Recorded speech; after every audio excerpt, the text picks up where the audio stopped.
As we pause to honor and thank the members of our military this weekend, it's also an opportunity to thank their families. Military families sacrifice so much on a daily basis and often go unnoticed. None more than the dedicated loved ones who care for our wounded warriors. We had the chance to speak with one family on a 10-year journey to recovery. There is no typical day in the life of Pat and Patty Horan. Pat defied the odds in 2007 when he survived a near-fatal bullet to his brain. The way I heard I wasn't supposed to live. Pat says he was able to survive and thrive mostly because of his wife, Patty. She dropped everything to embrace the role of a caregiver. Tending to her gravely injured husband after he was shot in Iraq, doctors removed not only 40% of his skull, but his left temporal lobe too. The language center, used for receiving, writing, reading, and speaking. It would be 2 years before Patty would hear her husband utter one word. I had no medical background walking into the situation. I just felt so uneducated, so I didn't know where to turn. And I didn't know, I was having to make these huge decisions on my husband's behalf. Decisions and 24-hour care. Caregivers are the hidden heroes. Precisely the reason why Senator Elizabeth Dole launched her campaign to raise awareness. There's more than 5.5 million tending to loved heroes, providing services that would total $15 billion annually if these dedicated people received a paycheck.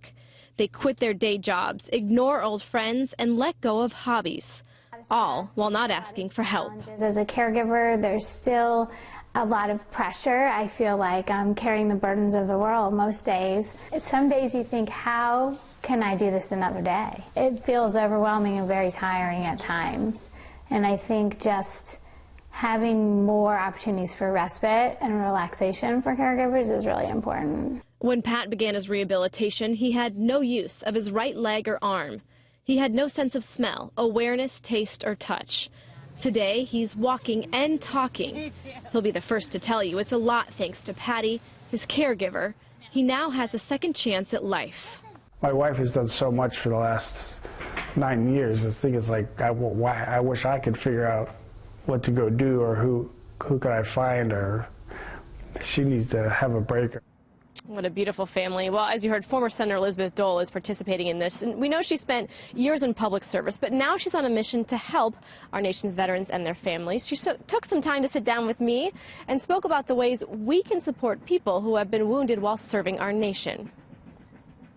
Take me back to 2011 and even a little bit before then, when you started to get the motivation where you realized that there was really a need to help caregivers. They weren't getting the attention that they needed. Right. Well, my husband, Bob, was hospitalized at Walter Reed Military Hospital about 5 years ago for an extended period of time, actually for 11 months. And of course, I was there constantly, and I got to know many of the wounded warriors and their caregivers, the young spouses in their 20s, 30s, some mothers and dads as well, taking care of the wounded.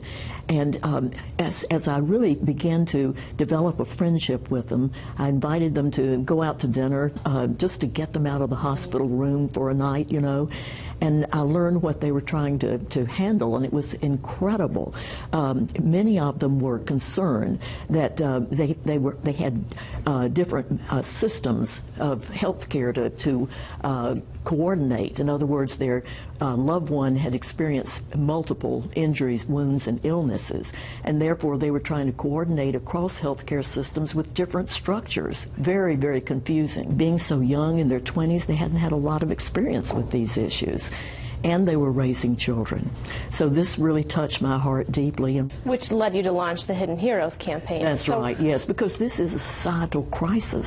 With these young caregivers, imagine being in your 20s and suddenly the life that you had planned is changed overnight, and it's so sudden the way it hits.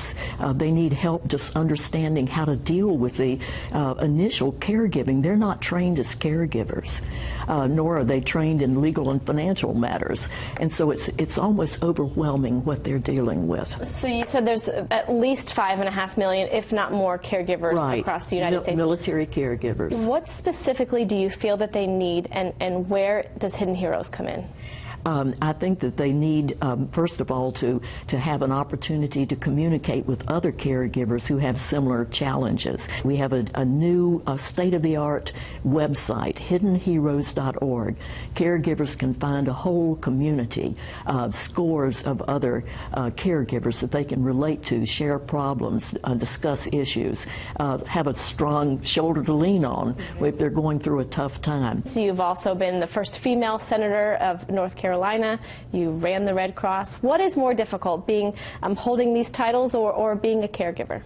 Well, you know, I love this mission field. I feel, had I not been with my husband at Walter Reed for so many months, I would not have been aware of what's happening.